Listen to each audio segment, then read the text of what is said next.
What if the story we've been told for nearly 2,000 years is only half of the truth?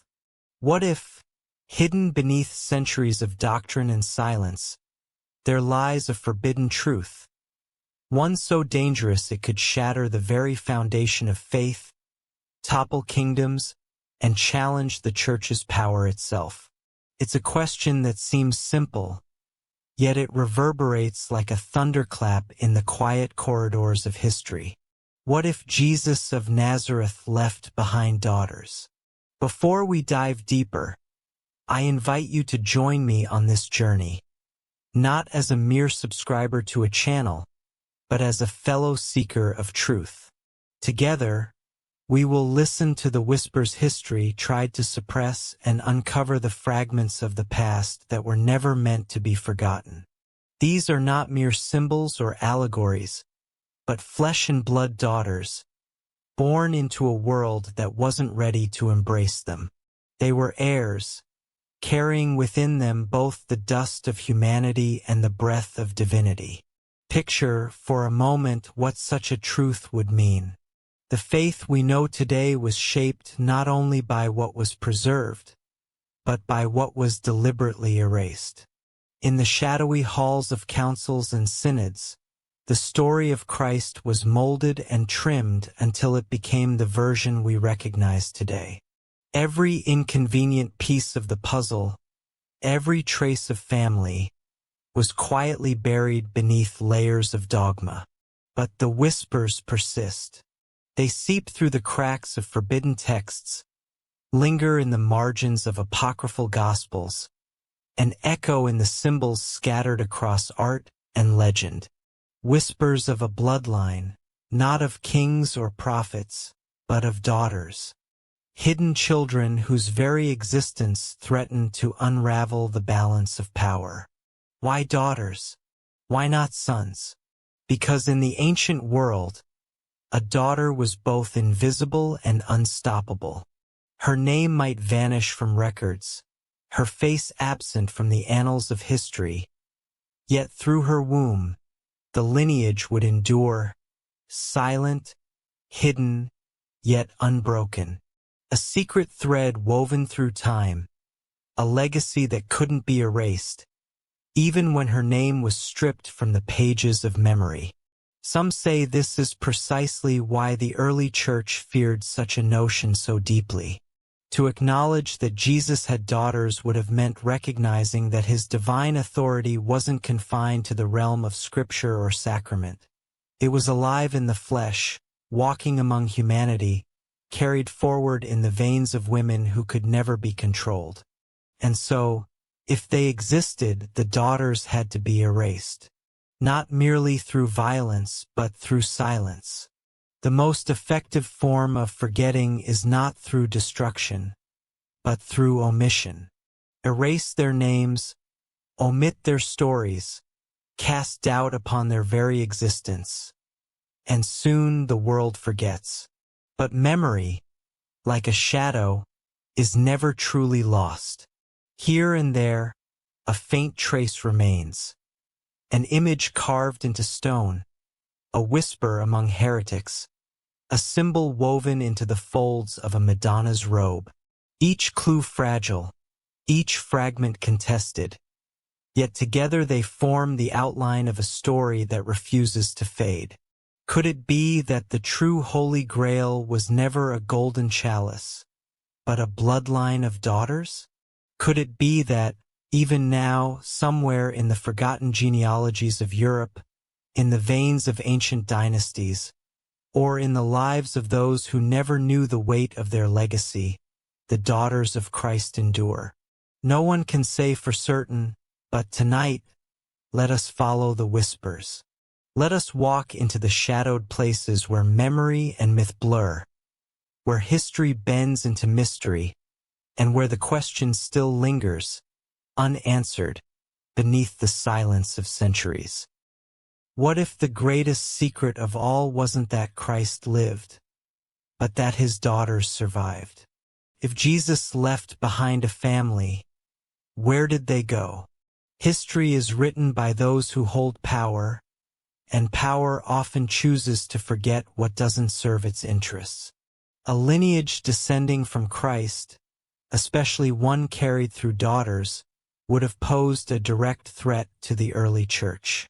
The church's authority rested on the belief that salvation could only flow through priests, bishops, and popes. But a bloodline, a living, breathing legacy, was something they could never fully control. A living heir would not need Rome's permission to claim authority. Their very existence would stand as a challenge to the church's monopoly on power. Imagine a woman, a daughter of Christ, standing in the public square, her mere presence a living refutation of the power structures built in his name. Her blood would be her gospel, her body the vessel of an unbroken covenant. And so, the question remains, if they existed, what became of them? Some traditions murmur of exile. The family may have been smuggled away from the Holy Land, carried across seas by loyal followers who knew that Jerusalem was no longer safe. Perhaps they vanished into the obscurity of distant lands, their names altered, their story suppressed, until the world no longer remembered who they truly were. But forgetting is never absolute. Just as the tide leaves fragments of shells scattered across the shore, history leaves behind fragments of truth. The apocryphal Gospels, those labeled heretical and sealed away, occasionally hint at a lineage continuing quietly through nameless figures. Lines like faint footprints in the sand, erased time and again, yet still visible to those who know where to look. And in the medieval world, this idea resurfaced in whispers, encoded in symbols and secrets. The Grail legends speak not just of cups and chalices, but of bloodlines, sangreal royal blood. Some scholars believe the quest was never about finding an object, but about searching for a family, a lineage so carefully concealed that only symbols could hint at its existence. Why such secrecy? Because in the ancient Mediterranean world, lineage was everything. Kings ruled by birthright, priests traced their descent to prophets, and dynasties rose and fell on the strength of their bloodlines. To admit that Jesus left behind daughters would mean that his divine legacy didn't end on the cross. It would live on in blood, in flesh, coursing through the hidden veins of generations yet to come. For the Church, this was unthinkable. Their claim to divine authority was absolute, and to acknowledge a living bloodline would undermine their entire foundation. A living descendant would render all that authority meaningless. No priest, no bishop, no pope could ever hope to rival the power of one who carried the same blood as Christ himself. And so the story was erased. The councils of the Church swiftly dismissed any text that even hinted at Christ's humanity, his family, or the possibility of heirs. These writings were branded heretical, their authors silenced, their communities destroyed, and if the daughters lived, they were buried in the shadows of time, their existence swallowed by the weight of history. Yet even shadows leave traces. What if their descendants became the unrecorded wives of kings, the quiet mothers of noble dynasties? What if their names endure, not as daughters of Christ, but as forgotten figures buried deep within the genealogies of Europe? Their secret passed down in silence, a bloodline veiled by time. The vanishing of this lineage is not proof of its absence. In fact, it may be the greatest evidence of all. For what greater power exists than a truth so dangerous it must be erased completely? And so we are left with a whisper. Perhaps the bloodline of Christ was never destroyed. Perhaps it was simply hidden, waiting for the world to rediscover what was once forbidden. If any figure in the New Testament lingers like a shadow on the edge of mystery, it is Mary Magdalene. To some, she was the penitent sinner, the woman pulled from darkness by Christ's mercy. To others, she was the apostle to the apostles, the one entrusted with the first revelation of the resurrection. But beneath these competing images lies another role, one hinted at in heretical texts, whispered in legends, and perhaps too dangerous for the Church to allow, that of wife, mother, and the bearer of a sacred bloodline. The canonical Gospels offer little. They reduce Magdalene to a mere follower, a witness, a background figure whose importance flickers briefly at the tomb before vanishing. But the Gospels that were discarded, the Apocrypha, speak with a different voice. In the Gospel of Philip, a text buried for centuries before its rediscovery at Nag Hammadi, Magdalene is described not merely as a disciple, but as the one whom Christ loved more than the others, the one he kissed often. The other apostles are said to have been jealous of Mary Magdalene's closeness to Christ. Some scholars dismiss this as mere metaphor, a spiritual intimacy. But others ask the question the Church never wanted raised. Was it something more? If Christ and Magdalene were bound in a sacred union, she might not have been just a witness to his life but a vessel for his continuation. A mother carrying within her womb the future of his bloodline. This possibility shifts everything. For centuries, Magdalene has been portrayed either as sinner or saint, but rarely as a partner. The role of wife would have placed her at the heart of the story, the very axis upon which his legacy could have turned. And if she bore his children, if she bore his daughters, then her erasure from history was not just an act of misogyny. It was a necessity. Imagine how different the world might look had her story been preserved. Imagine a Christianity that honored not only the divine masculine, but the divine feminine, embodied in the union of Christ and Magdalene, carried forward in daughters who represented both the continuation of his bloodline and the sacred authority of womanhood. But history took another path. Instead, Magdalene was recast as a penitent prostitute, a figure of shame rather than one of power. This image, though never directly stated in the Bible, was solidified by Pope Gregory the Great in the 6th century and became deeply entrenched in Christian tradition. With a single sermon, her potential role as partner and mother was buried beneath centuries of stigma and misunderstanding. And yet, she never truly disappeared. In southern France, legends speak of a woman who arrived by boat, carrying with her the whispers of holiness. She is said to have lived in the caves of Provence, weeping and praying until her death. But some versions of the story add a detail the Church left out. She did not come alone.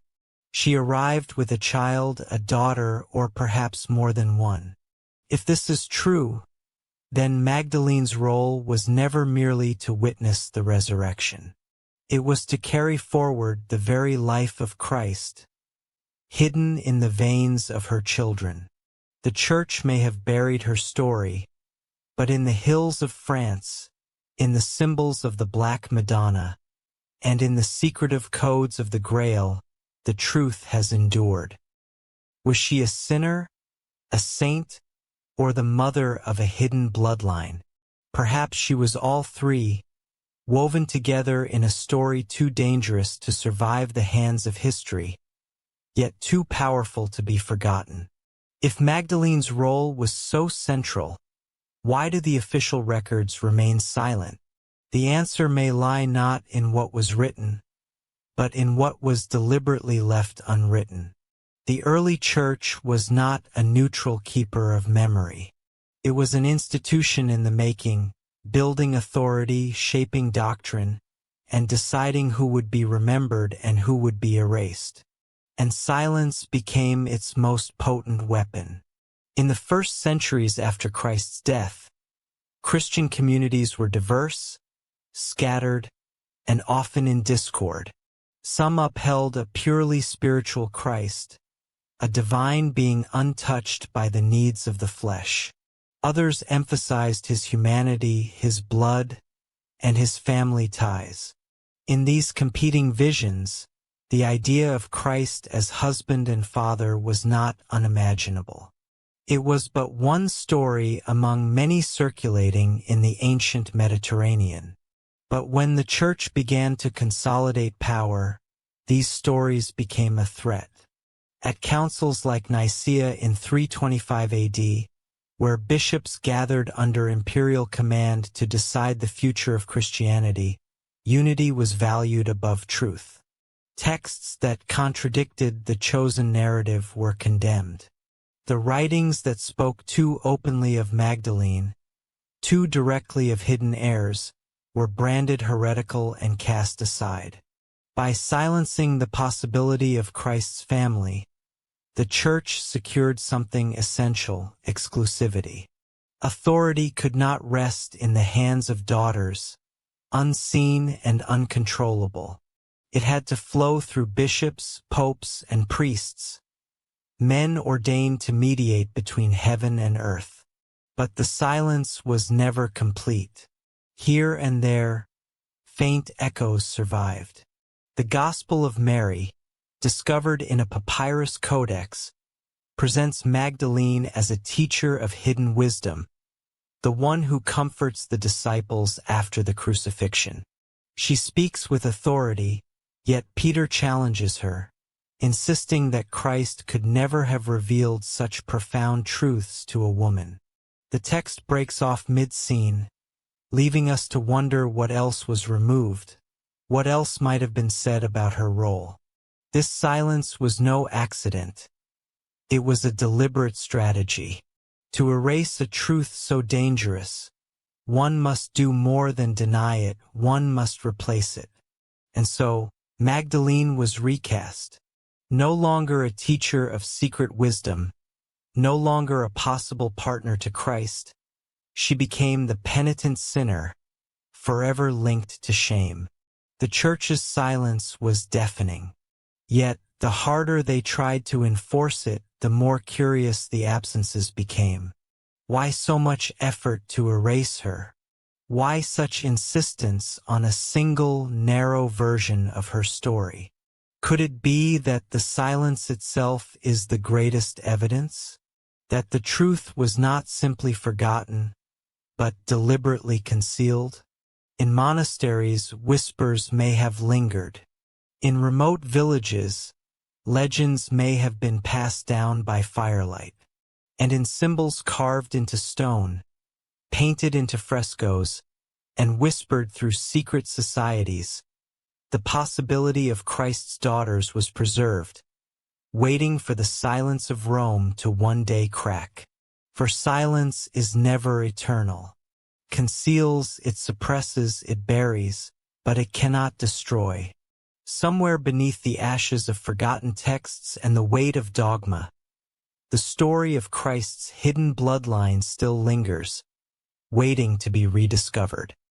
If Rome silenced the story, where can we still hear its faintest echoes? In the Apocrypha, in the Gospels that were discarded, labeled heretical, and hidden away. These are the voices that slipped through the cracks of orthodoxy. Fragile yet persistent, whispering of possibilities the Church dared not canonize. The Gospel of Mary is one such text. In it, Magdalene is not just a follower. She is the one who comforts and instructs the other disciples. Peter challenges her authority, asking, "Did he really speak privately with a woman and not openly to us?" Her role here is one of leadership, of intimacy, an intimacy that hints at something deeper than the conventional roles of disciple and teacher. The Gospel of Philip goes even further. It describes Magdalene as the companion of Christ, beloved above all others. The text speaks of him kissing her often, and of the jealousy felt by the apostles, who questioned why she was given such favor. Is this purely spiritual? Perhaps. But why then the jealousy? Why the insistence that she received revelations that others did not? These texts do not name daughters directly, but in the gaps, in the silences, in the metaphors, some hear the faintest suggestion of family. If Magdalene was the companion, if she was beloved above all others, then it is not unimaginable that she was also a mother. The word companion, in its original context, carries meanings of intimacy, partnership, even conjugal bond. Other apocryphal works, the Acts of Philip, the Gospel of the Hebrews, the Pistis Sophia, speak in allegories and fragments, always elevating Magdalene, always hinting at a closeness that could not be erased completely. But the most striking echo comes not in what they say, but in what they refuse to say. Why do these texts preserve Magdalene's authority so fiercely? Why do they elevate her as the one entrusted with mysteries others could not bear? Could it be that they are shadows of a greater truth, one that she bore not only teachings but children? The Apocrypha became dangerous precisely because they left open this possibility. They kept Magdalene's memory alive as central, intimate, and authoritative. And if one accepted that she was Christ's companion, beloved above all others, then the next question followed almost inevitably. Did they have a family? The early church could not allow that question to exist, and so the Apocrypha were buried.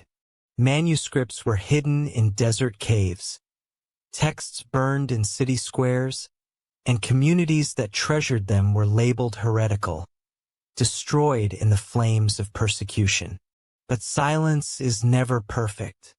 The discovery of the Nag Hammadi codices in 1945, followed by the Dead Sea Scrolls, reopened doors once bolted shut.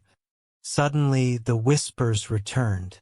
The hidden voices spoke again of Magdalene's unique role, her closeness, and her authority. And always, behind her, the unanswered question. Did she leave behind more than teachings? Did she leave behind daughters? The Apocrypha cannot answer directly, but in their fragments, in their broken lines and missing pages, they leave us with enough silence to wonder, enough space for the imagination to fill with possibilities the Church dared not preserve. Perhaps, in the end, the absence itself is the echo. Perhaps the greatest evidence of all lies not in what was written, but in what was deliberately erased. If Magdalene carried Christ's bloodline, where could she have gone? The Holy Land, torn apart by conflict and persecution, would never have been safe for a woman and her children. So the legends speak of an escape, a journey across the sea, away from Jerusalem, toward the rugged shores of southern Gaul. The story whispers through the hills of Provence, where villages still bear her name. In the town of Sainte Marie de la Mer, a legend tells of a small boat, without sails or oars, carrying Mary Magdalene, her companions, and in some versions, a child. Cast upon the waves, they reach the salt marshes of France, a place both desolate and sacred, where exiles could vanish into obscurity. Here, her presence lingers in stone and story. The cave of Saint Baume, high in the mountains, is said to be where she lived out her final years. Pilgrims still climb the rocky path, whispering prayers in the silence of a place where she is said to have prayed, wept, and perhaps carried the weight of a secret too great to speak. But what was she weeping for? Repentance, as the Church teaches, or the burden of a secret never meant to be revealed?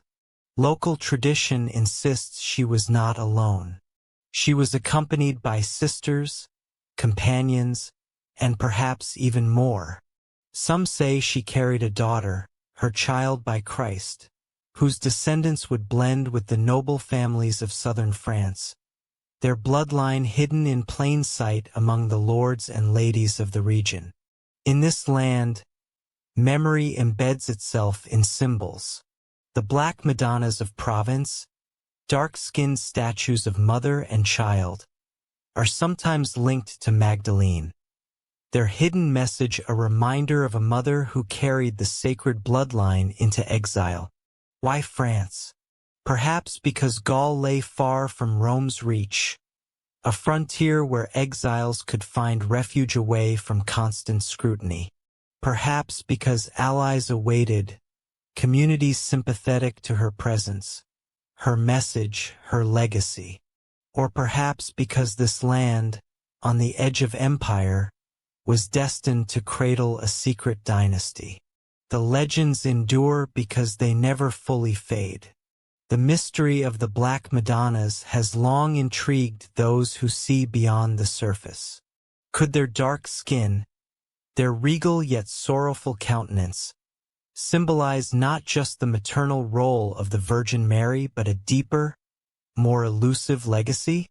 The connection to Mary Magdalene, whispered through time, suggests that these statues may hold a secret, one that ties back to a lineage hidden in plain sight, the bloodline of Christ himself, carried forward by a woman who refused to be erased.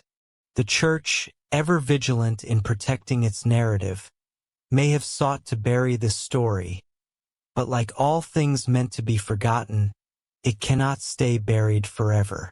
The Black Madonnas stand as quiet sentinels, guarding a truth too dangerous for the written word, too powerful for mere dogma. Their very presence in the cathedrals and chapels of Europe hints at the unspoken, a legacy woven into the land, carried through generations, and guarded by those who knew its power. What if the Magdalene, with her hidden children, her secretive journey, left more than just stories in the hills of Provence?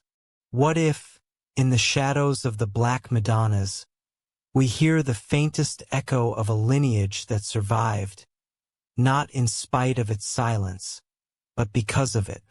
What if the Black Madonnas weren't just statues, but silent custodians of a truth the Church sought to bury? That Christ's legacy didn't end with the resurrection, but continued in the womb of a woman, one who bore his children, carrying his bloodline forward. In Provence, where Magdalene is said to have lived in exile, these statues are most abundant, and pilgrims have long believed they hold a special power. Miracles, healings, protection. As though these figures, steeped in mystery, carry a secret passed down through the ages. Could that secret be the memory of a hidden bloodline? The Black Madonna embodies the sacred feminine, long suppressed and marginalized in the Western Christian tradition. Her presence in churches and chapels suggests a time when the divine was not only seen as father, but as mother, when God was both king and womb. The act of placing her, dark-skinned and solemn, at the center of worship could have been a quiet rebellion against the patriarchal forces that sought to silence this aspect of the divine. And always she holds a child.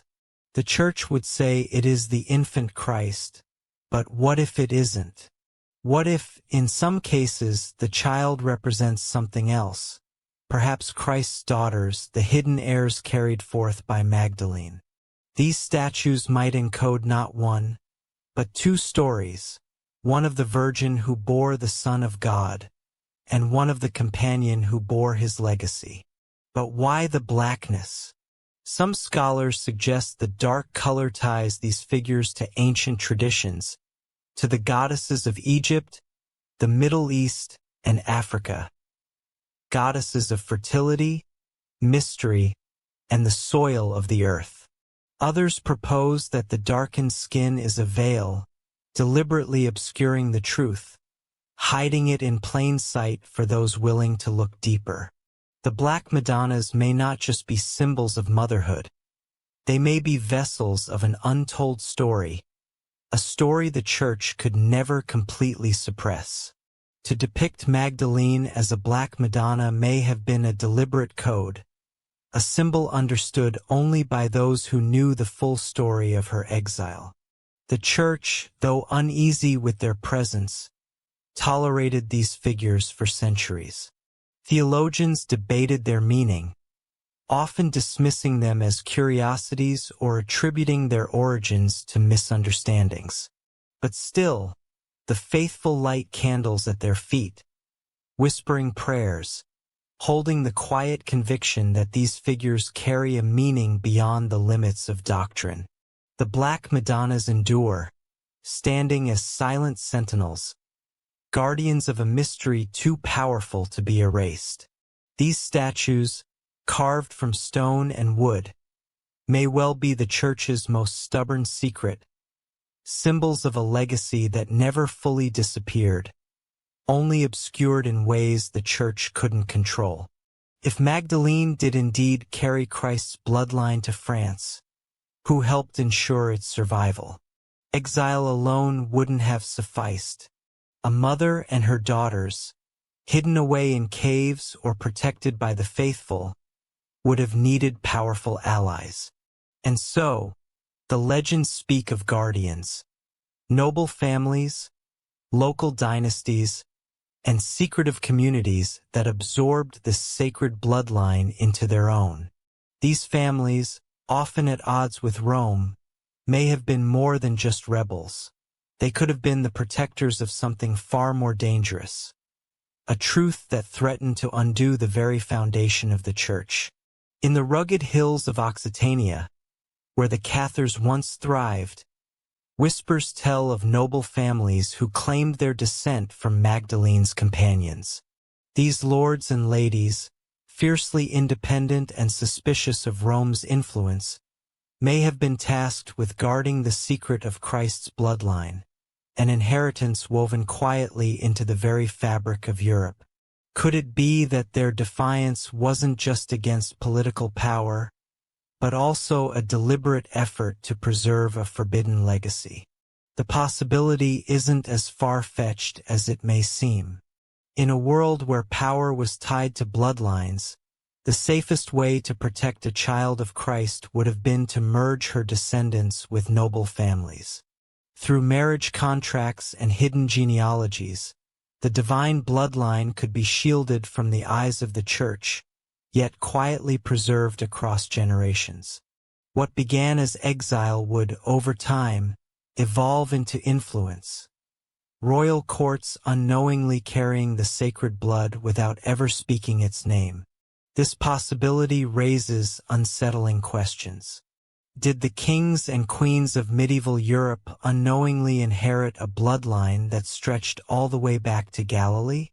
Were coronations, with their solemn prayers invoking divine right, not grounded in papal authority, but in something far older, an inheritance that gave legitimacy not through the blessing of the Church, but through birth itself?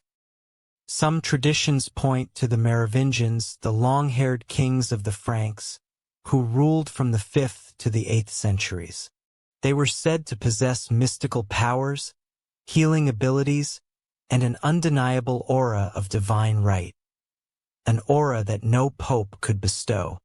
But could their strength have come not from myth, but from blood passed down from Magdalene and her daughters into their royal line? If so, then these kings were more than just political rulers. They were stewards of a hidden legacy, protectors of a secret too dangerous for the world to know. Their role was not simply to preserve wealth and land, but to safeguard the bloodline whose survival meant that Christ's legacy had never been confined to Scripture. It had lived on, carried forward by those who understood the power of what they held, power that no decree from Rome could ever touch. It was alive, pulsing through flesh and bone, continuing across generations in ways unseen, protected by silence and shadows. And who else could have played the role of these silent guardians? The Templars, centuries later, are often whispered to have uncovered genealogies, relics, and even living heirs tied to this sacred bloodline. Their sudden rise to immense wealth, their cryptic influence, and their eventual catastrophic persecution all seem to point back to the possibility that they were protecting something far greater than gold. Could it have been the bloodline of Christ's daughters, still beating beneath layers of history, tucked away in the folds of time? To guard such a secret is to live in silence, and the noble families who might have shielded this lineage could never dare speak of it aloud. Instead, they wove its essence into symbols, coats of arms, and allegories in art. They passed the story down in hushed tones around flickering hearths, never revealing its full truth, but never allowing it to die. Each generation bore the weight of this legacy, keeping its flame alive without speaking of it, ensuring that its memory survived in the quiet places. Within marriages, alliances, whispers in monasteries and castles. Perhaps the greatest miracle of all is not simply that this bloodline may have existed, but that it somehow survived, hidden in plain sight, guarded by those who understood its power, and preserved by families who knew that the memory of Christ's daughters was too sacred to ever truly fade. Among the many whispers of Christ's hidden heirs, none ring louder than the name of the Merovingians. They were the first great dynasty of the Franks, rulers of Gaul during the early Middle Ages. Their kings were crowned not by the hands of Rome, but by a mysterious, almost otherworldly aura of sacred legitimacy. These kings were called the Rois Chevaliers, the long-haired kings. Their flowing hair was not just a royal adornment, but believed to be the source of their power, a living symbol of their divine right to rule, passed down from a lineage so ancient, its true roots were lost to time. But where did this sense of divine power come from? The Church tolerated the Merovingians uneasily, knowing they were not the products of papal coronation nor fully subjugated to Rome's authority. Yet, despite their defiance of Rome, their subjects revered them with a devotion that seemed to surpass what one might expect from mere kingship. Legends tell that these kings possessed the ability to heal with a touch, that they carried mystical powers, and that their rule was sanctified not by men, but by something ancient, hidden, and far more profound. And this is where the connection to Magdalene becomes intriguing. Some historians and researchers have proposed that the Merovingians, who rose to prominence in the 5th century, were direct descendants of Christ's secret bloodline, carried into France through Mary Magdalene and her daughters. If this is true, then the Merovingian dynasty wasn't just a political power, it was sacred. Their authority wasn't granted by the Church but by a bloodline that flowed directly from Christ himself. This would explain why the Merovingians resisted Rome's dominance, why their claim to power appeared unshakable, and why their eventual fall came not at the hands of their people, but through betrayal, manipulation, and the unseen forces of the papacy and rival dynasties. The chroniclers of the time often alluded to their mysterious origin. The legend of King Merovesh, from whom the dynasty takes its name, speaks of a miraculous birth. His mother, bathing in the sea, was said to have been visited by a strange and otherworldly creature. Not long after, Merovesh was born, an event so extraordinary that it became a central part of the Merovingian mythos. Could this birth, this mystical visitation, be an echo of a much older, deeper story, one that ties the Merovingians to a lineage hidden from the world, concealed in the very blood of Christ? Historians dismiss this as myth, but what if it was more than that? What if it was a code, an allegory designed to protect a bloodline too dangerous to acknowledge? If the Merovingians carried the blood of Christ's daughters, then their dynasty might have been Europe's closest claim to a sacred lineage, one that tied them not just to kingship, but to something far more transcendent. Their thrones would have been altars, their crowns symbols of not only political power but divine inheritance, vessels of a legacy the Church sought to bury. No wonder Rome sought their downfall. By the 8th century, the Merovingians were replaced by the Carolingians, their name and power relegated to the shadows of history, their bloodline, so it was believed, extinguished. Yet, even as they were erased from the annals of official history, rumors began to swirl.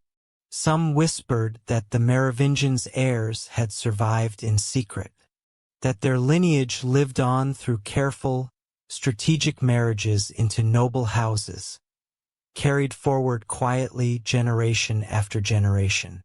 And always, lurking in the background, the question endured. Were the Merovingians simply kings of legend, or was there more to their story? Were they the hidden bearers of a truth the Church fought to erase, the living continuation of Christ's bloodline, woven into the fabric of Europe's royal houses? The answer remains elusive, hidden in the silence of history. But perhaps the very persistence of the legend is proof enough of its truth. For why else would the memory of the Merovingians resonate so deeply, if not because they carried within them the whispers of a forbidden inheritance? And what of the Holy Grail? The legends tell of knights searching for a chalice, the vessel that caught Christ's blood at the crucifixion, or the cup he drank from at the Last Supper. But what if this was never the true Grail at all?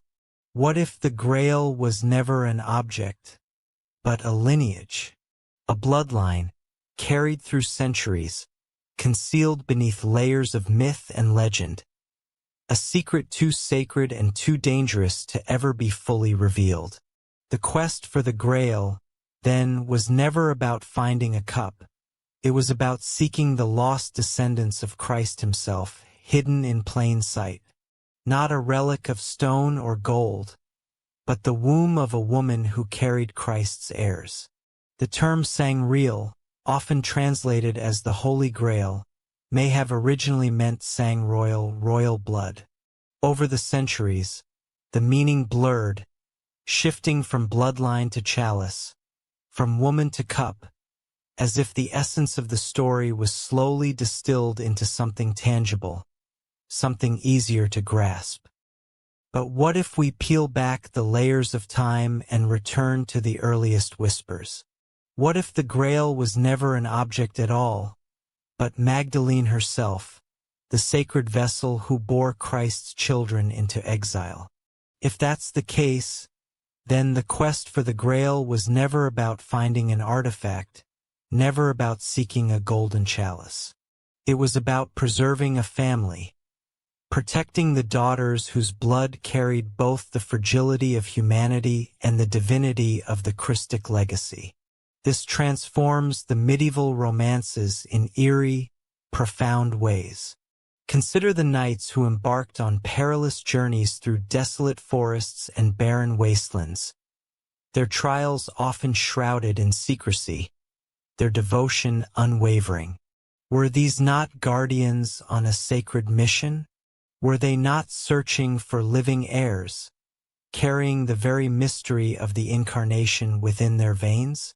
It was not the Grail as object that they sought. It was the preservation of a family, the safeguarding of a bloodline too sacred for the world to know. And what of the Grail's association with healing? In every tale, to find the Grail is to restore life, to heal the land, to mend what was broken.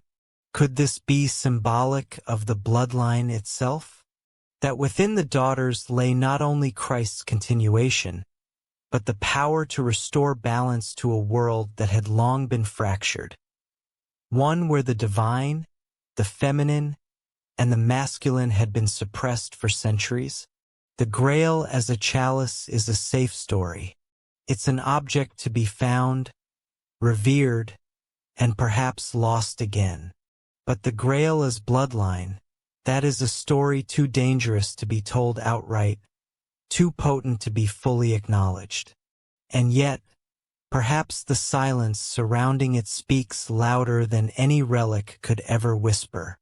But the Grail as womb, as daughter, as living bloodline, that is the dangerous truth, one too potent to be contained. No church could ever house it. No hierarchy could mediate it. If the Grail were flesh, then salvation itself would lie beyond the authority of Rome, in women who carried within them a bloodline too sacred for acknowledgement. No wonder, then, that the legends were rewritten, that the Grail became a cup, a holy vessel of stone, rather than the dangerous living truth of flesh. To protect the daughters, the story had to be transformed. Its meanings were buried in allegory, its symbols obscured. Yet still the symbols whisper, the chalice, the rose, the womb-shaped vessel carved into cathedrals, the Grail maiden who appears in the stories, offering her mysterious gift to the worthy knight. All these are fragments of a memory too vast to erase, the faint echoes of a time when the true Grail was never a relic to be found, but a bloodline to be guarded. And so, when we speak of the Grail, we may not be speaking of what we think at all. Perhaps we are speaking of Magdalene, of her daughters, of a secret that has endured not in stone or scripture, but in flesh and blood, hidden in plain sight. If the Grail was more than a chalice, how was this truth preserved? Not in open words, for such claims would have meant heresy, exile, or death. Instead, the story may have been encoded, woven into manuscripts, illuminated in symbols, whispered through allegory. The medieval world thrived on symbols, and the scribes who copied texts often embedded secrets within them, cloaking forbidden truths in layers of meaning. In these delicate threads of storytelling, the truth endured. In the imagery of a rose or a cup, in the quiet gestures of knights and maidens, in the ancient codes within the margins of illuminated pages, the memory of Magdalene's lineage lived on, always just out of reach but never fully erased. A truth too dangerous to speak, but never completely silenced.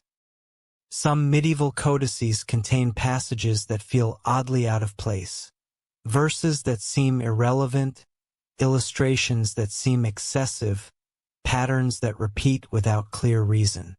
To the casual observer, they may appear as mere ornamentation. But to the initiated, perhaps these were more than decorative flourishes. Perhaps they were signals, subtle markers indicating that within these pages lay fragments of a truth too dangerous to reveal outright, the story of Christ's daughters. Consider, for example, the recurring motifs of roses and chalices in manuscripts from the High Middle Ages. The rose, with its petals curling inward, symbolized the sacred feminine, an emblem of mystery and transformation. The chalice, often depicted as a vessel shaped like a womb, represented life itself, a symbol of the divine feminine as a bearer of creation. When scribes chose to place these symbols together, were they simply embellishing the margins, or were they encoding a secret too perilous to articulate directly? A truth that the bloodline of Christ continued through a woman, and through her, through daughters yet unacknowledged?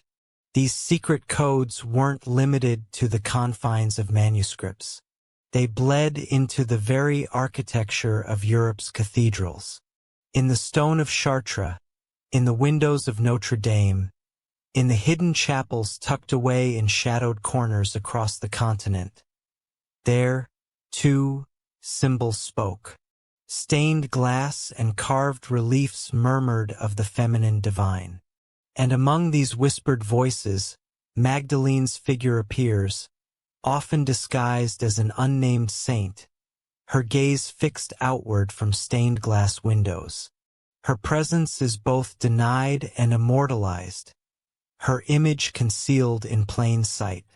The allegories, too, carry hidden meaning. The medieval romances, with their stories of knights questing for maidens, for sacred vessels, for lost secrets, may have served as more than just fantasy.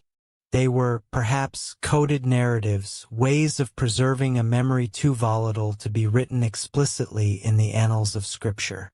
To the common folk, these were tales of adventure, of romance, of questing knights. But to the initiated few, these stories were acts of guardianship, a method of transmitting a dangerous secret without ever speaking it aloud. Through these stories, the secret of Magdalene's bloodline, hidden in plain view, could endure for generations. The Codex was both a book and a lock. Words alone were too fragile, too exposed, to safeguard such a dangerous truth. But within the ornament, within the delicate curves of initial letters, and beneath the images of intertwined vines and blooming roses, there lay a deeper language. A reader with eyes to see might glimpse a forbidden story, a whisper too dangerous to speak aloud, but just barely concealed within the art. Why take such risks with codes? Because silence, though powerful, cannot erase memory forever. Those who believed in the daughters of Christ knew that the story could never be allowed to vanish completely. So they encoded it. They wrapped it in allegory, buried it beneath symbols, hoping that someday, someone would be able to read it again. And perhaps in this very moment we are beginning to decode it. Every strange image in a medieval manuscript, every figure woven into the stained glass windows of a cathedral, every tale of maidens and sacred vessels in romance literature. These might not be mere fantasy. They could be fragments of a hidden archive, a library of whispers preserved not in words but in symbols. What if, all around us, carved in stone, painted in glass, and bound in books that have withstood the test of time, we pass daily by the testimony of Christ's daughters? What if the story was never destroyed but merely encoded, waiting for us to read it once more?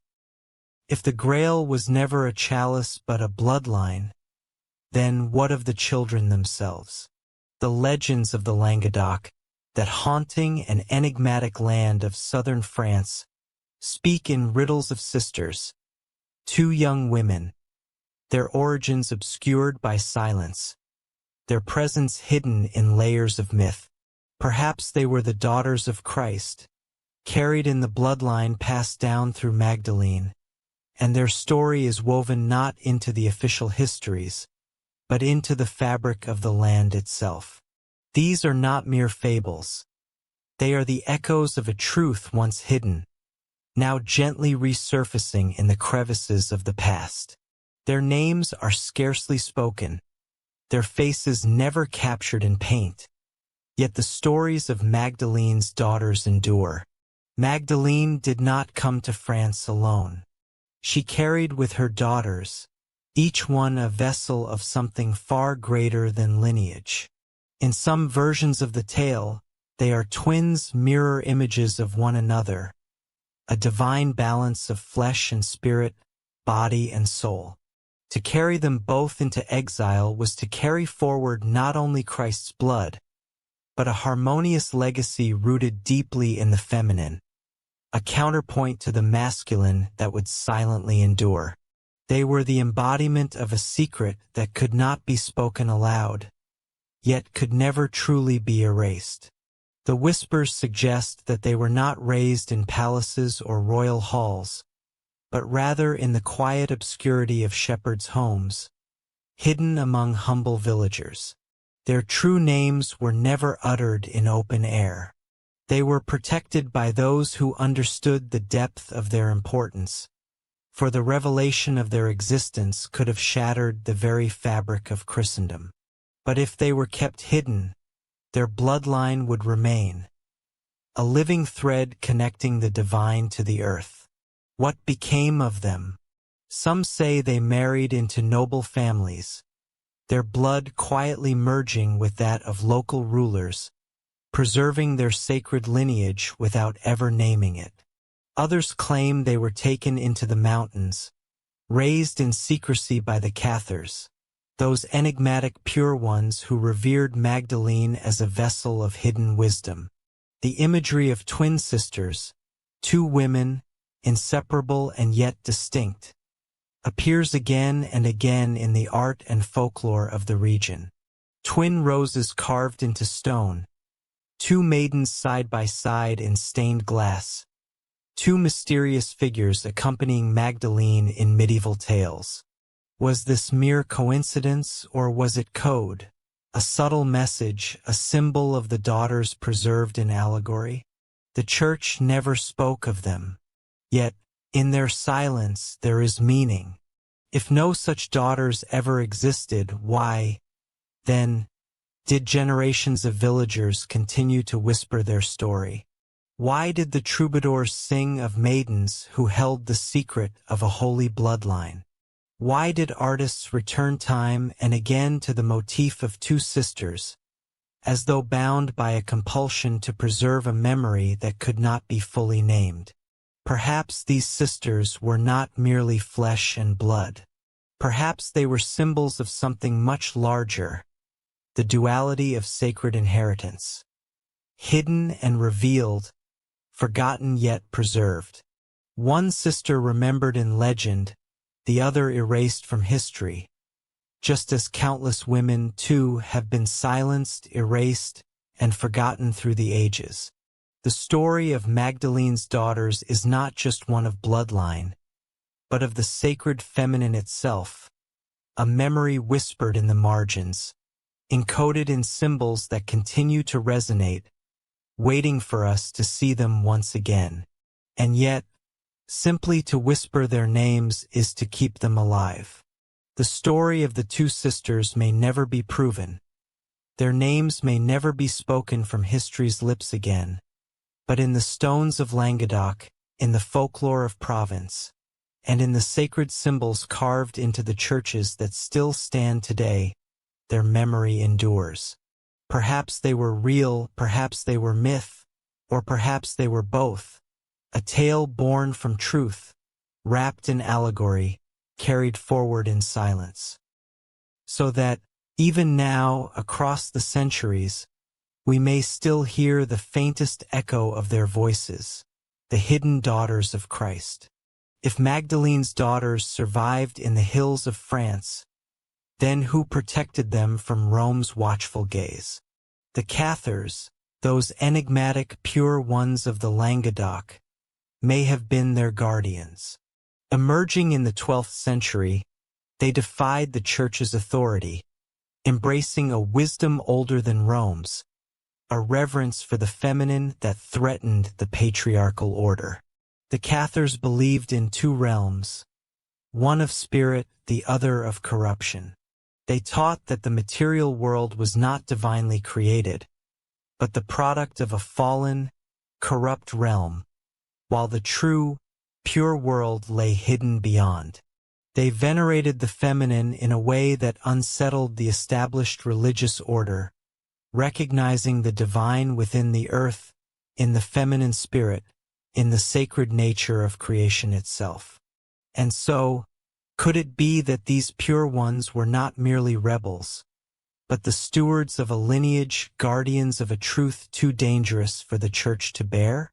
If the daughters of Magdalene were hidden in the hills, nurtured in the valleys, did the Cathars shelter them, keeping them alive in the stories, in the art, in the very spirit of the land they called home? It is said that the Cathars held secrets, hidden teachings, veiled truths, and if they believed in the sacred feminine, perhaps they believed that the very bloodline of Christ's daughters carried the key to restoring the balance between the masculine and the feminine, to healing a world fractured by corruption and power. Thus, while Rome sought to silence them, the Cathars may have been the ones who preserved the secret, not just in whispers, but in their lives, in their very belief systems. Their resistance, their reverence, their rejection of the material world. All these may have been a code, a way to protect a bloodline that could never be named aloud. They rejected the opulence of the clergy, choosing instead a life of simplicity, often in secrecy. They elevated women to positions of equality, even as spiritual leaders, an act condemned by the Church as heresy. And in their reverence for Mary Magdalene, some perceive not just devotion, but memory, a deep, ancestral remembrance. Could it be that the Cathars were guarding not just Magdalene's teachings, but her bloodline? The villages of Occitania, where Catharism flourished, coincide strikingly with the regions where Magdalene's legends have persisted. The caves of Saint Baume, the shores of Provence, the hills of the Languedoc, each a place steeped in her presence, where her story is whispered like a secret too sacred to forget. To the Cathars, Magdalene was not a fallen woman, but a holy teacher, perhaps even the Grail itself. If they knew of her daughters, they would have seen themselves as protectors, stewards of a hidden lineage that carried a truth too dangerous for the Church to acknowledge. The Church's response to this perceived threat was swift and merciless. The Albigensian Crusade of the 13th century was launched with a single terrifying goal: to annihilate the Cathars. Pope Innocent III declared them enemies of Christ, and armies were dispatched to erase them from history. Entire cities were destroyed, their people slaughtered, their faith eradicated in the name of purging heresy. At Béziers, when the Crusaders were asked how to distinguish between heretics and the faithful, they were told simply, "Kill them all. God will know his own." Why such unrelenting fury? Could it be that the Cathars preserved something far more dangerous than dissent? Perhaps they carried with them a memory, an inheritance, that threatened the very foundation of the Church. A whisper of Christ's daughters, a living bloodline hidden among them, would have been enough to unravel the Church's authority, to shake the foundations of Christian doctrine. In their final stronghold at Montségur, the Cathars held out until 1244, when the fortress fell and hundreds were burned alive. But their resistance, though brutalized, was not without its echoes. Even as their bodies were consumed by fire, the memory of Magdalene's bloodline, hidden in plain sight, remained, preserved in the symbols, the rituals, and the very heart of the land they inhabited.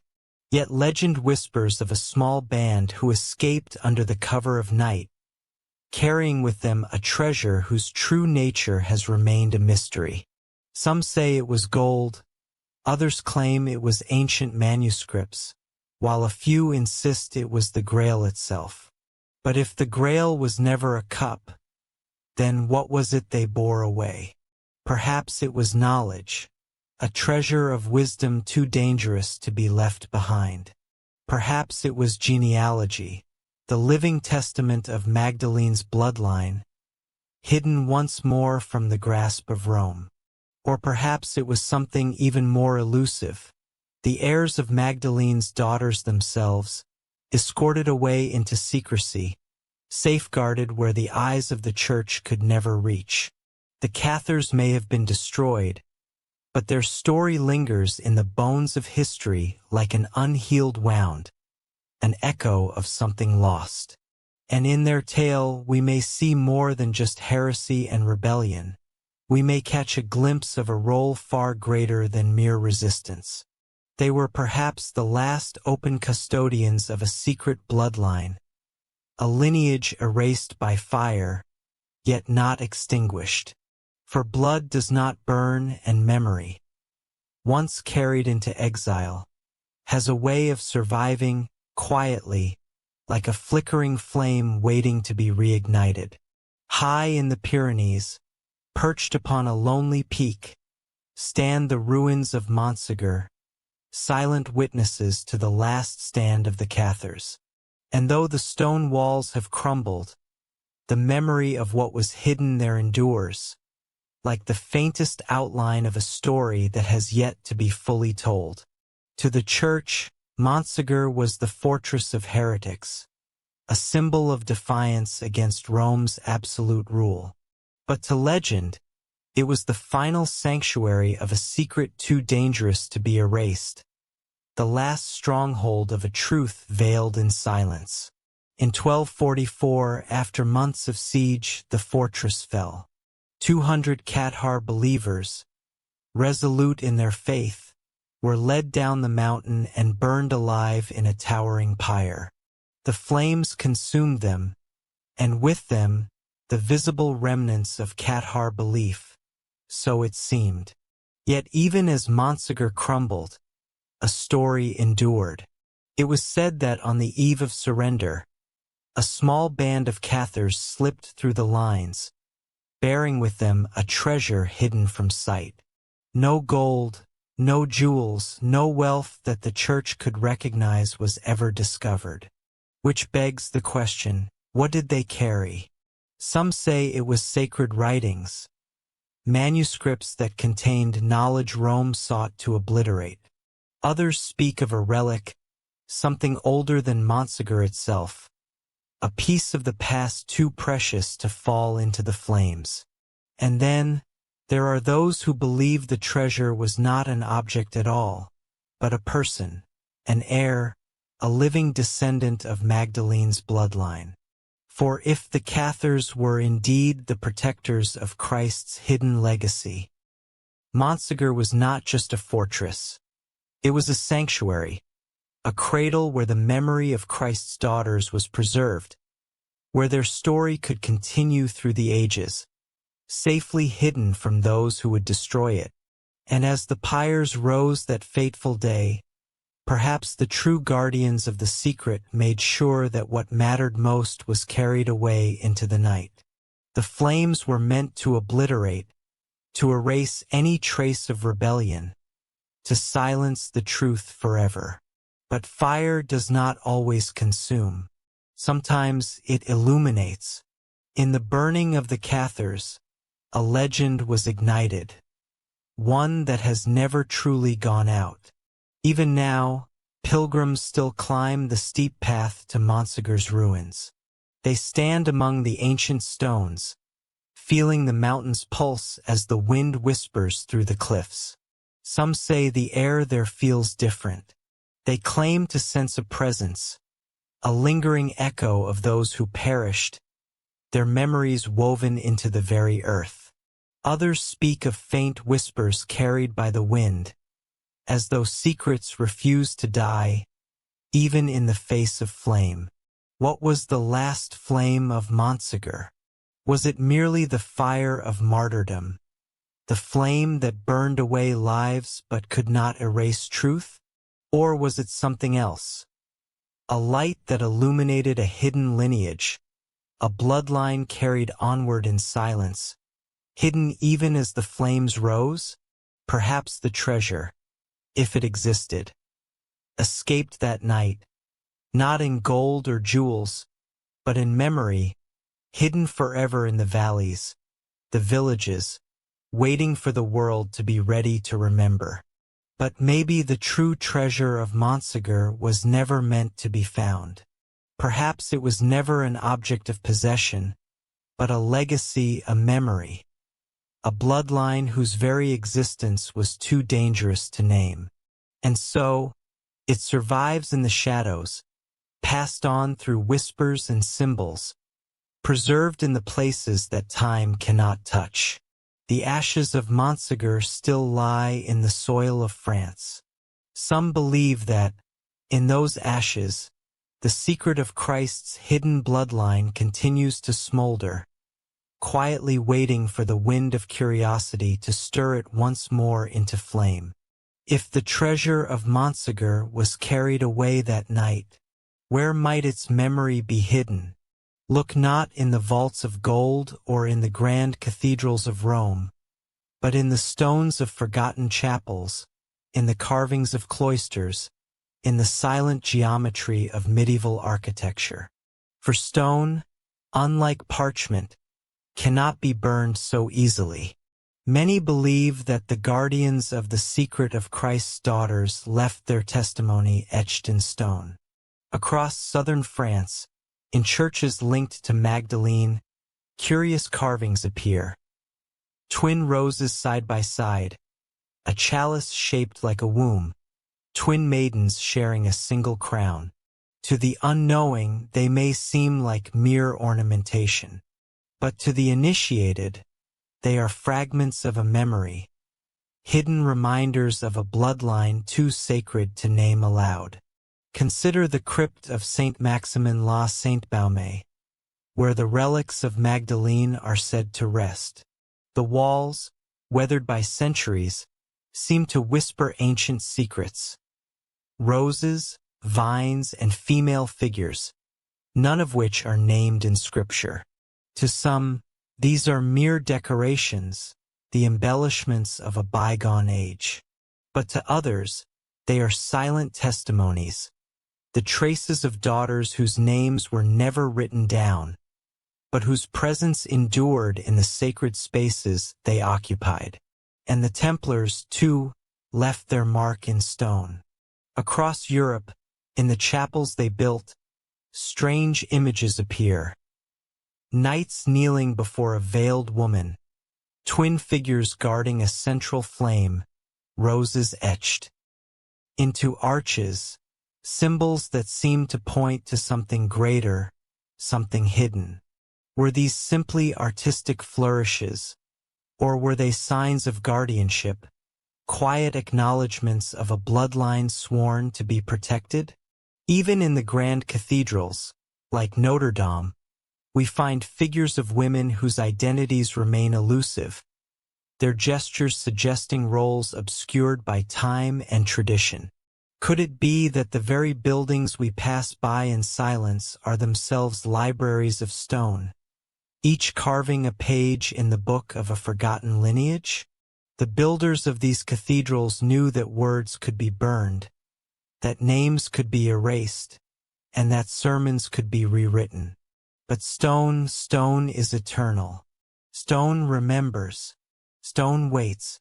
In the shadows of cloisters, in the faces of statues, in the alignment of windows with the stars, perhaps the truth was preserved in plain sight, hidden for those with eyes to see. What if every church dedicated to Magdalene is more than an act of devotion? What if it serves as a marker, a map pointing to a bloodline that once flowed through these hills and valleys, a lineage veiled in secrecy? What if the very architecture of Europe is a code, a network of symbols left behind by those who could not speak openly but refused to let the story fade? Stone may not speak, but it whispers, and its whispers carry the weight of centuries. And in those whispers, some believe, lies the memory of Christ's hidden daughters, erased by Rome, yet preserved forever in the silent witness of stone. If the Cathars were consumed by fire, their guardianship of Christ's bloodline seemingly lost, then who, some ask, took up the mantle of protection? The answer, they say, may rest with the Knights Templar. Founded in the 12th century as warrior monks sworn to protect pilgrims on the road to Jerusalem, the Templars rose swiftly, gaining wealth, power, and an air of impenetrable mystery. Within a century, They commanded vast estates, secret knowledge, and influence so formidable that even kings feared and envied them. Their rapid ascent has long confounded historians. Where did their wealth come from? What was it that granted them such authority? One theory, whispered like a secret between the shadows, suggests a discovery. In the heart of Jerusalem, beneath the ruins of the Temple of Solomon, the Templars dug deep into the earth. Chronicles, ever elusive, hint that they sought not gold or jewels, but something far more elusive. Some claim they uncovered ancient documents, relics, or genealogies, records that could trace back to the very origins of Christianity itself.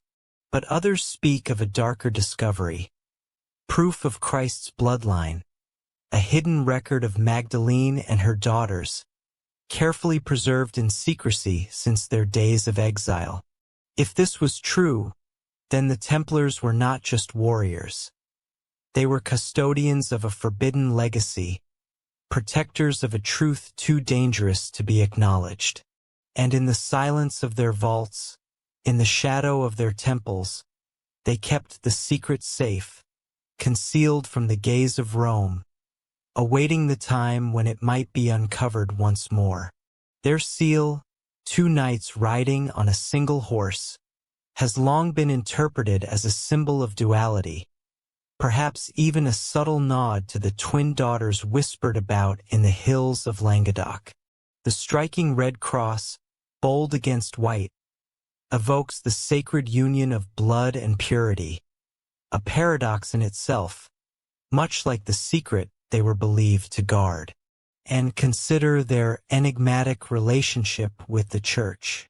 Initially blessed by the papacy, the Templars soon grew too powerful, too independent, becoming a force too great for even the Church to control. By the early 14th century, King Philip IV of France, deeply indebted to them, set his sights on their destruction. With the reluctant approval of Pope Clement V, the Templars were accused of heresy, arrested, tortured, and burned at the stake. But why such savage ferocity? Was it simply the greed of a king seeking to seize their wealth? Or was there something far darker at play? Could it be that the Templars knew of a truth so dangerous, so potent, that it could shatter the very foundation of the Church? A truth that perhaps spoke of Christ's bloodline, still living, still preserved, hidden away from the reach of Rome? The night before their arrest in 1307, some Templars are said to have escaped, slipping away with treasures that were never recovered. Some say it was gold, others whisper that it was the Grail. But if the Grail was not a chalice, but a bloodline, then perhaps what they carried that night was not an object, but the very memory of Christ's hidden heirs. Even in the wake of their destruction, their legacy endured. The Templar mystery passed into legend, becoming the foundation for secret societies, cryptic symbols, and whispered connections to later orders. What the Templars protected, what they fled with, is still lost to history. But their silence, their symbols, and their enduring enigma keep the story alive, one whispered secret at a time. Some believe the Freemasons, centuries later, inherited fragments of the Templars' guardianship. Others contend that the Templars never truly disappeared, but simply went underground, continuing their silent protection of a bloodline the Church sought to erase. History remembers them as warriors, bankers, heretics, but perhaps their true legacy was something deeper. What if they were more than just knights? What if they were the custodians of daughters, the silent guardians of a lineage too sacred to be spoken, yet too powerful to ever be destroyed? If this is true, then their silence was not an absence, it was a shield, a silence that still shields a mystery, one that waits, suspended in time, for the right moment to be uncovered. If the Templars truly knew the secret of Christ's hidden heirs, why did the Church turn so violently against them? The answer may lie not only in greed, but in a profound fear. For if a bloodline descended from Magdalene still lived, if Christ's descendants walked the earth, then the very foundation of Rome's authority would be upended. The papacy's claim rested on the idea that it was Christ's sole representative on earth. But if Christ's own flesh and blood heirs were still alive, then the Pope was not his vicar, but his rival. And so, betrayal came swiftly. On Friday, October 13th, 1307, King Philip IV of France struck first. With papal sanction, he ordered the mass arrest of every Templar within his kingdom. Across Europe, knights were dragged from their commanderies, shackled, tortured, and accused of blasphemy. They were charged with spitting on the cross, worshipping idols, and practicing heresy. But beneath these accusations, one wonders, were they really guilty of heresy? Or was their true crime one of secrecy? A secret so dangerous, so far-reaching, that it threatened to undo everything the Church stood for. Perhaps the Templars' true heresy was not in their beliefs, but in what they knew, what they had protected for so long, buried deep within their order. When their Grand Master, Jacques de Molay, was burned at the stake in 1314, he did not die in silence. Before he perished, he cursed both King Philip and Pope Clement V, declaring they would soon stand before God's judgment. It was a last act of defiance, a reminder that no power, whether papal or royal, could erase the truth forever. Indeed, both King Philip IV and Pope Clement V died within the year, a swift retribution that some view as mere coincidence, while others see it as a divine reckoning. To those who believe in the Templars' sacred mission, their deaths were a sign that the knights carried with them not only secrets, but a divine mandate, an indelible protection that even fire could not erase. But what if the charges of heresy leveled against the Templars concealed a far deeper fear? What if Rome feared that the Templars had uncovered, or worse, were sheltering descendants of Christ's daughters? What if those descendants had quietly integrated into the nobility of France, hidden in plain sight, their bloodline preserved by a network of loyal knights bound by sacred oaths? This would explain the fury behind the Church's persecution of the Templars. It would explain why an institution known for its careful, calculated power moves with such measured deliberation, suddenly acted with unyielding violence to obliterate the order. The very existence of Christ's bloodline, if uncovered, would collapse the foundation of the papacy itself. Rome's authority rested on the notion that salvation was mediated through the Church, a power that could only flow through its priests, its bishops, its cardinals, and its pope. The existence of Christ's direct descendants would render this institution unnecessary, usurping its role as the sole mediator between humanity and the divine. It would not just diminish the Church's power, it would render it irrelevant. Yet, silence does not always mean success.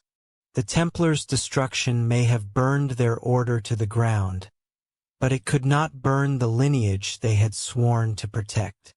If Christ's daughters had survived, they would have already been hidden, their bloodline woven into the tapestry of noble families, their names carefully sheltered from suspicion. In this way, betrayal may have failed. Rome may have thought it triumphed, but the legacy of blood, quietly protected and concealed, remained untouched. History remembers the Templars as martyrs to greed, victims of royal envy. But perhaps their true sacrifice was one far greater than wealth.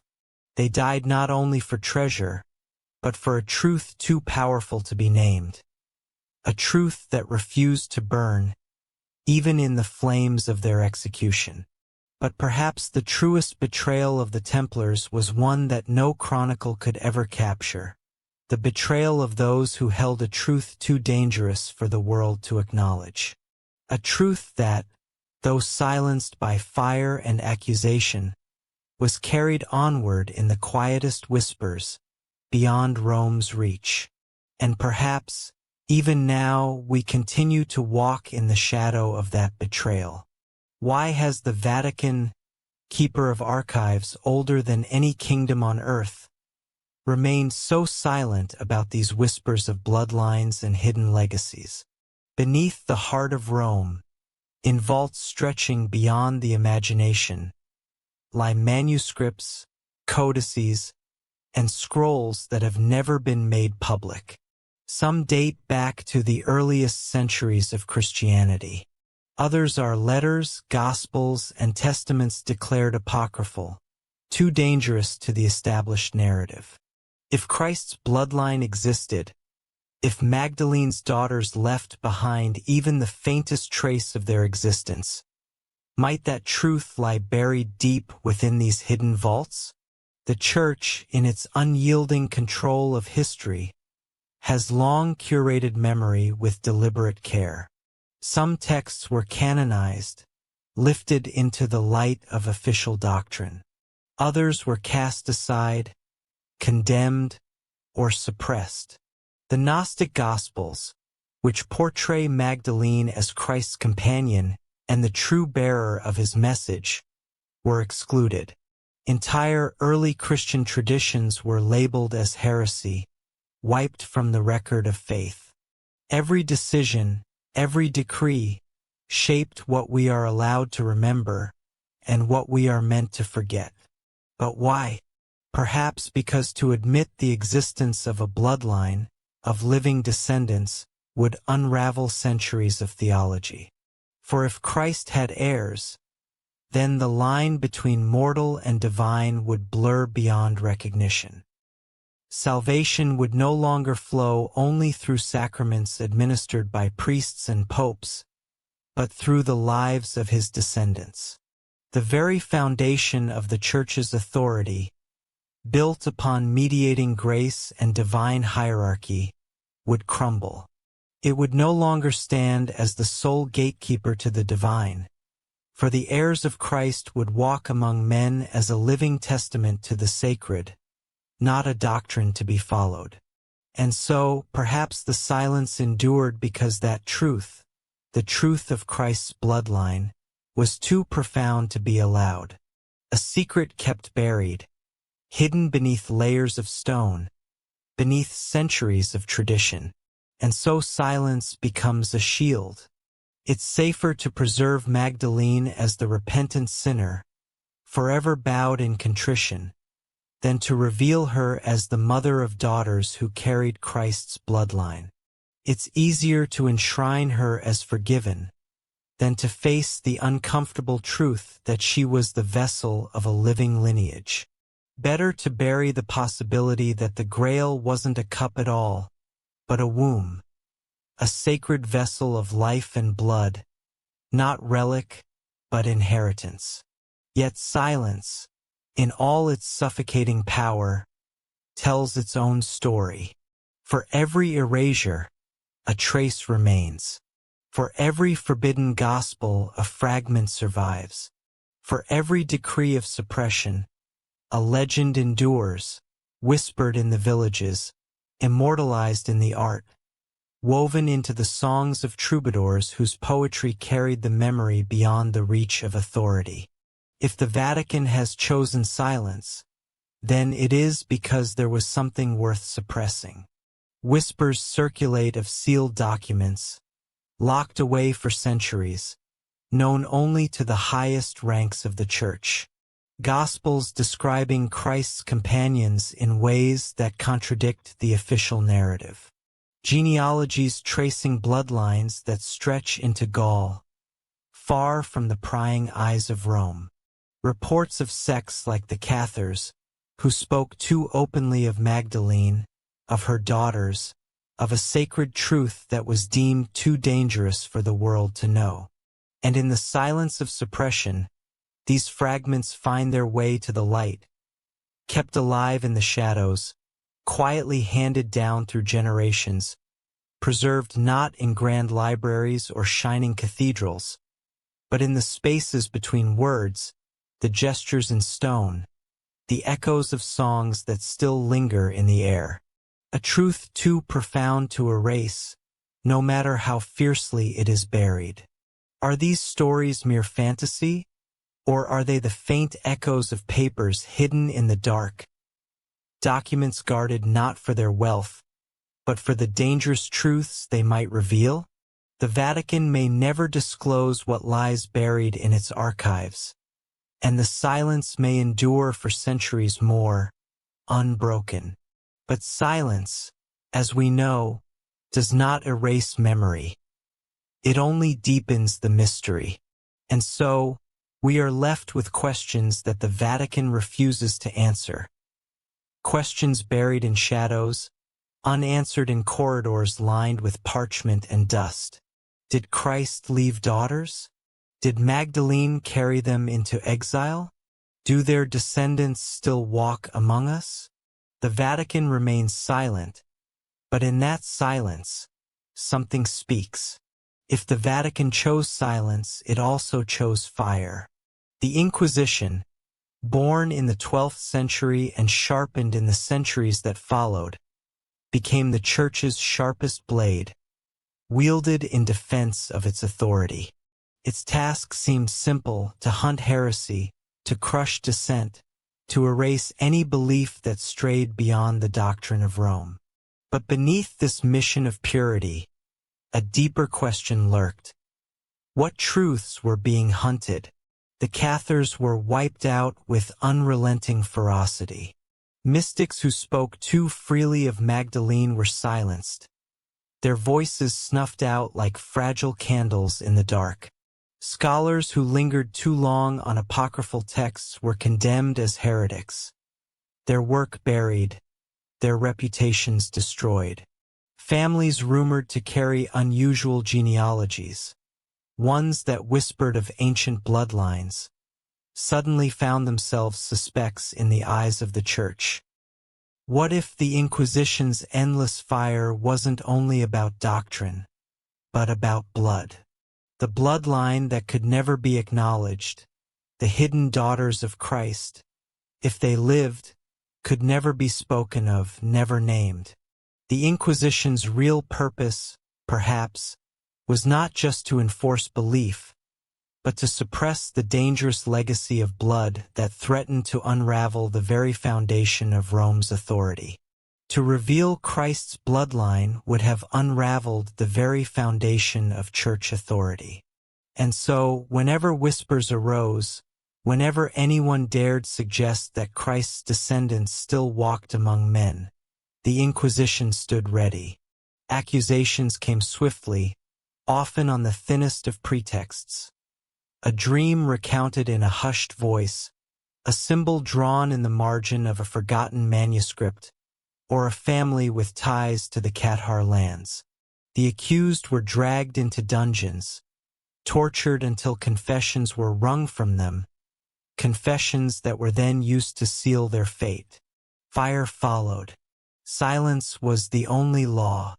It is said that entire libraries were destroyed, manuscripts burned that might have carried traces of Gospels long suppressed, or genealogies linking noble families back to Gaul, to Magdalene, and to Christ himself.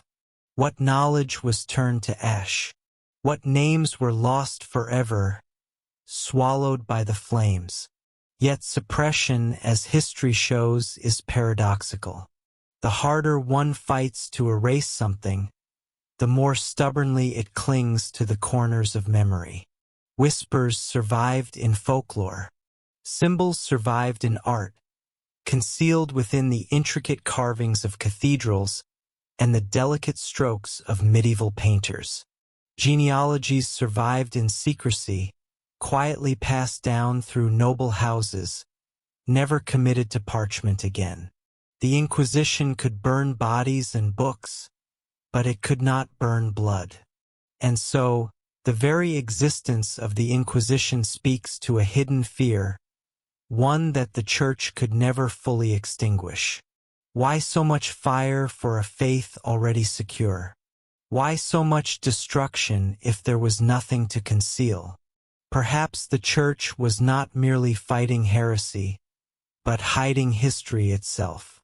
The smoke of the Inquisition still lingers in Europe's collective memory.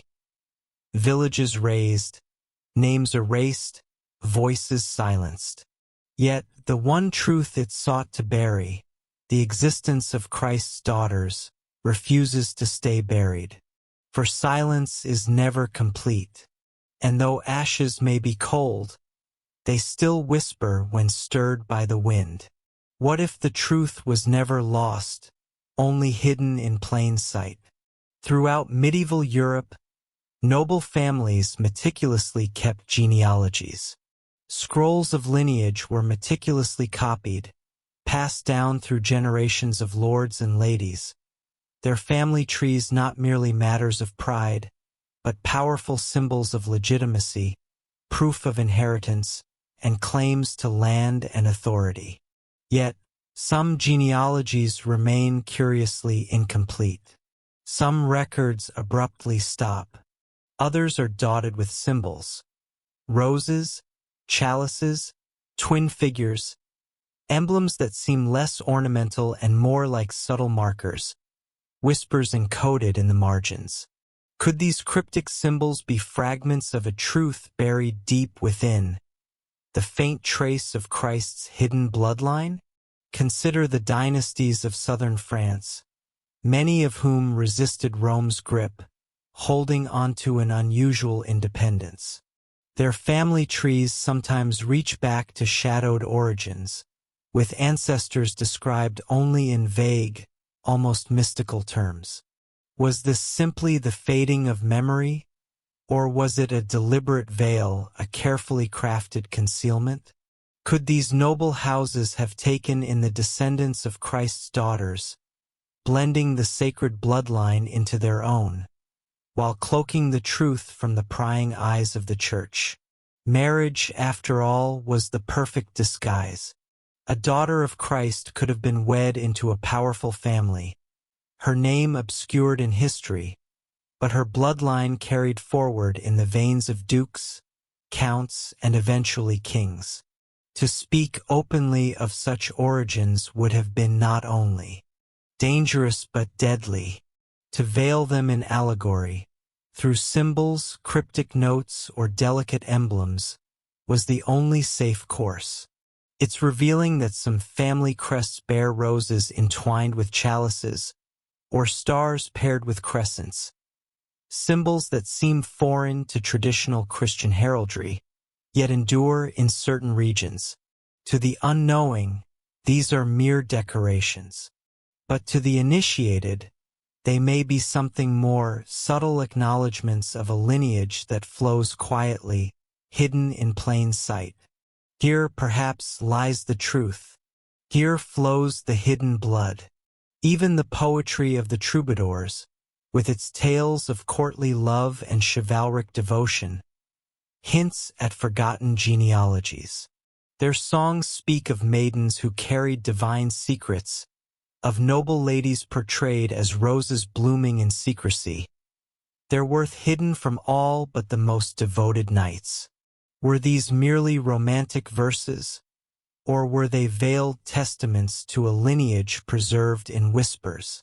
The Church controlled the chronicles, but the families controlled memory. Within the stone walls of castles and keeps, in chambers far from the reach of inquisitors, stories may have been quietly passed down, never written but always spoken, shared in hushed tones from one generation to the next.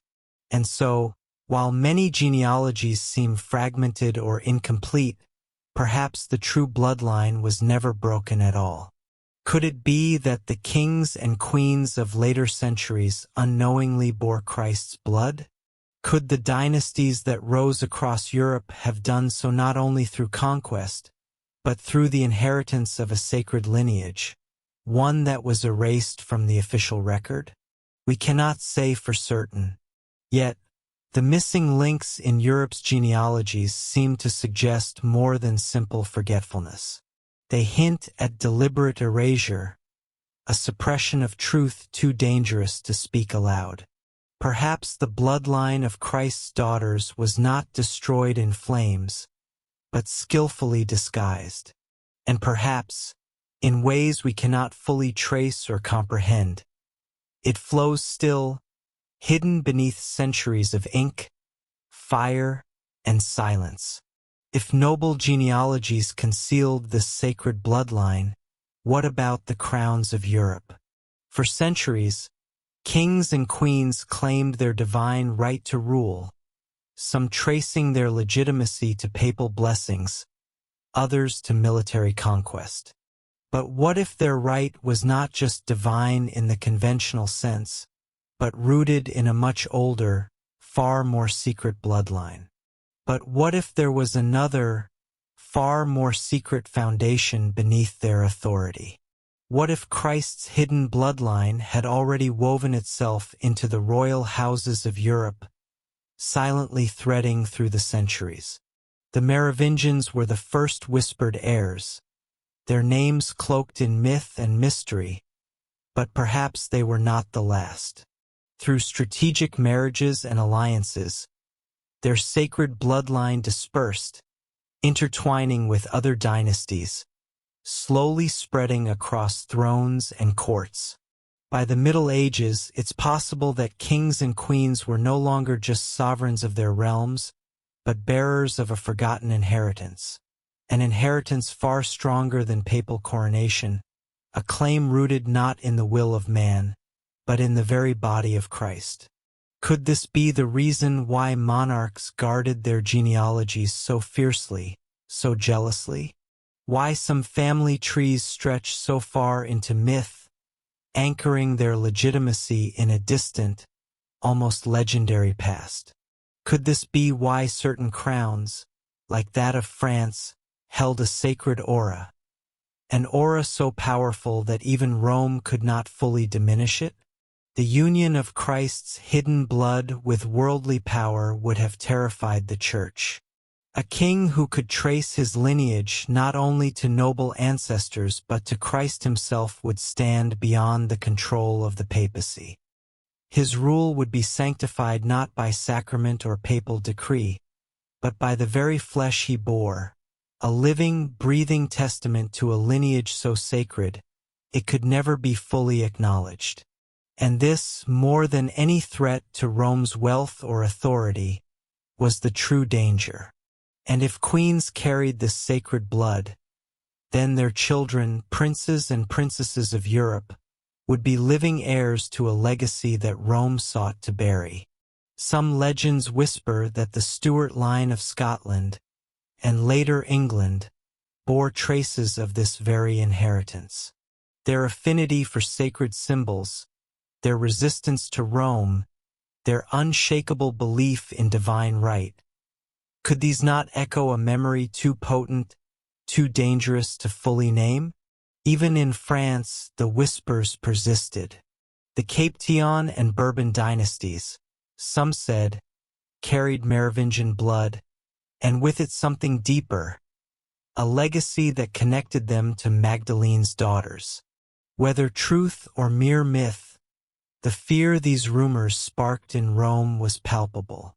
For if true, it meant that power could rise outside the reach of papal blessing, rooted not in authority or decree, but in a hidden lineage the Church could not control. What if the crowns of Europe knew this secret, though never spoken aloud? What if behind the elaborate ceremonies, the crowns, the rituals, there was a quiet acknowledgement that their legitimacy did not only come from conquest or coronation, but from an ancient, sacred ancestry, carefully protected for centuries? If so, Then the bloodline of Christ's daughters did not vanish. It ascended. From the forgotten villages in the hills of southern France to the noble courts of Europe, from hidden genealogies to royal thrones, the legacy rose silent but enduring. And perhaps, even now, it remains, not in relics or dusty archives, but in the living heirs who walk unknowingly in the shadow of an inheritance the world has long tried to forget. If there is one place where all these whispers converge, it is Rennes-le-Château. This small village, perched like a secret upon a lonely hill, holds a mystery that has haunted seekers for over a century. In the late 1800s, its parish priest, Bérenger Saunière, stumbled upon something that would change his life and the lives of countless others forever. The details remain shrouded in rumor and speculation, like a shadow cast long before the first light of truth could fall. Some say that Bérenger Saunière unearthed ancient parchments hidden within the church, documents that whispered of a bloodline long erased from the annals of official history. Others believe he unearthed something far more priceless, not gold but knowledge, perhaps a secret tied directly to Christ and Magdalene themselves. Whatever it was, Saunière's sudden wealth was undeniable. He embarked on ambitious renovations of the church, adding strange and puzzling features: altars adorned with symbols, figures of devils and angels, and Magdalene herself weeping at the foot of the cross. Why such esoteric imagery in a quiet, forgotten parish, miles away from Rome's watchful eyes? Some speculate that Saunière had uncovered undeniable proof of Christ's descendants. After all, Rennes-le-Château lies deep in the heart of Cathar country, where whispers of Magdalene's legacy have lingered for centuries. The very landscape is rich with history: ruins, caves, chapels once linked to her cult. If the daughters of Christ lived on, if their bloodline was indeed preserved, then this remote, rugged, fiercely independent region would be the perfect cradle for their survival. And so the story endures, that Saunière, while repairing his church, stumbled upon a secret that had outlasted the Inquisition, survived the fall of Montségur, and withstood centuries of suppression. His sudden fortune, the cryptic renovations, the secrecy, were these not signs of a man who had touched upon a forbidden truth and perhaps been paid by unseen hands to keep it hidden? Pilgrims still make their way to Rennes-le-Château, wandering its narrow streets, gazing at the strange carvings and inscriptions Saunière left behind. They stand before the Church of Mary Magdalene, asking what he found and why he never spoke of it. Some say that the secret still lies buried beneath the village's ancient stone, sealed away in vaults, waiting for a time when the truth can no longer be kept hidden. Some believe that Saunière passed on what he discovered to secret societies, those entrusted with guarding a bloodline whose very existence must never be openly acknowledged. And then, there are those who whisper that the descendants of Christ still walk among us, their lineage quietly woven through the hills of Rennes, unseen but ever present. Rennes-le-Château remains a riddle, a knot of history and myth, where treasure, bloodline, and forbidden memory entwine, casting their shadow across centuries. Perhaps this is fitting, for if Christ's daughters ever lived, if their bloodline endured, were better for their legacy to rest than in a village suspended between history and legend, a place where silence has long been their truest guardian and secrecy their greatest protection. Among the many symbols passed down through the ages, none speaks more clearly of this hidden bloodline than the rose and the chalice.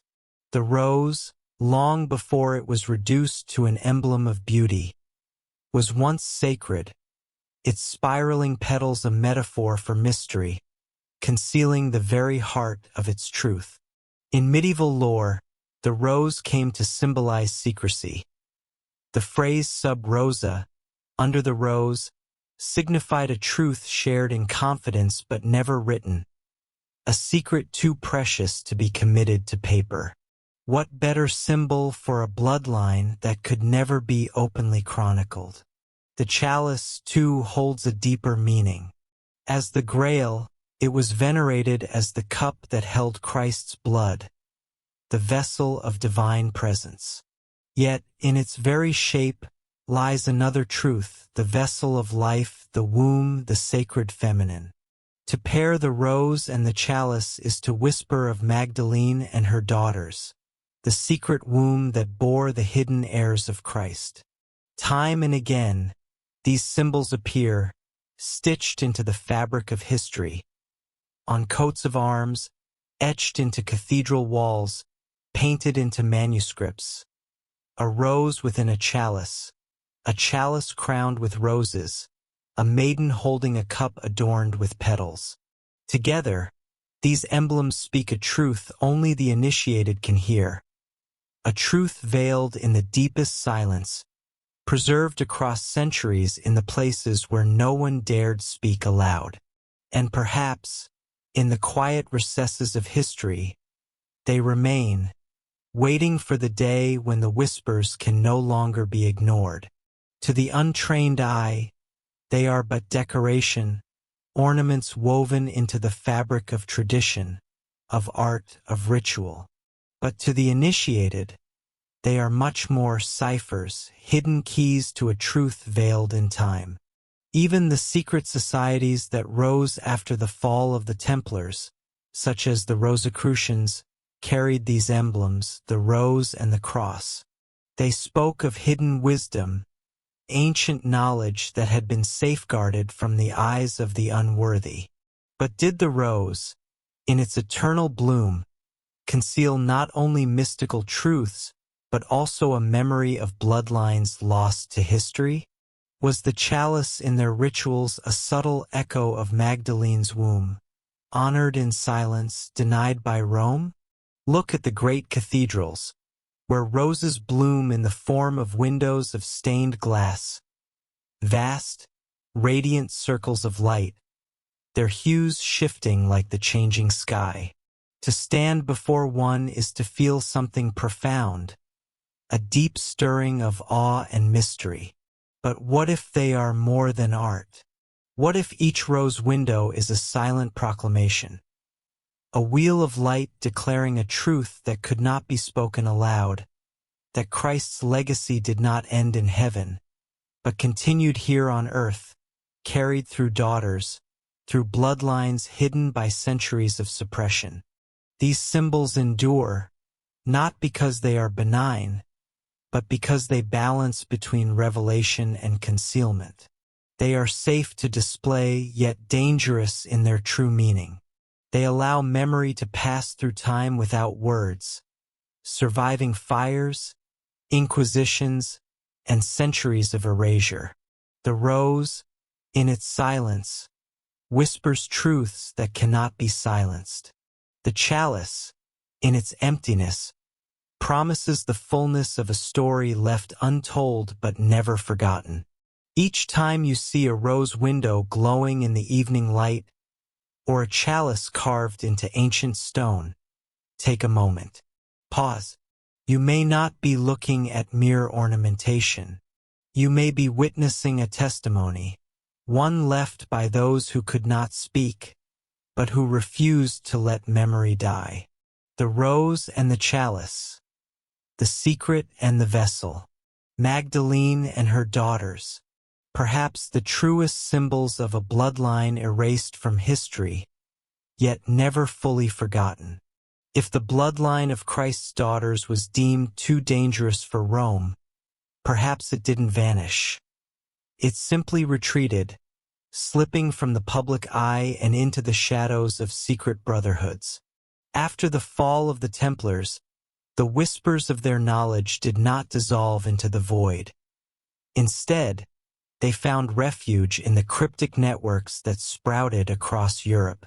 The Rosicrucians, the Freemasons, the hidden circles of alchemists and mystics, each bore symbols that echoed ancient truths. Roses, chalices, stars, cryptic genealogies. The Rosicrucians, masters of hidden wisdom, adopted the rose and the cross as their emblems. To them, the rose represented secrecy, while the cross symbolized transformation. But could their union, these sacred symbols, also speak to something more? Could they hint at a union long concealed, a bloodline preserved beneath layers of history? Some believe that the Rosicrucians inherited fragments of the Templar legacy, pieces of a sacred inheritance, a lineage that traces back to Magdalene herself. And the Freemasons, too, remain cloaked in mystery. Builders of cathedrals, masters of symbols, guardians of rituals passed down through generations.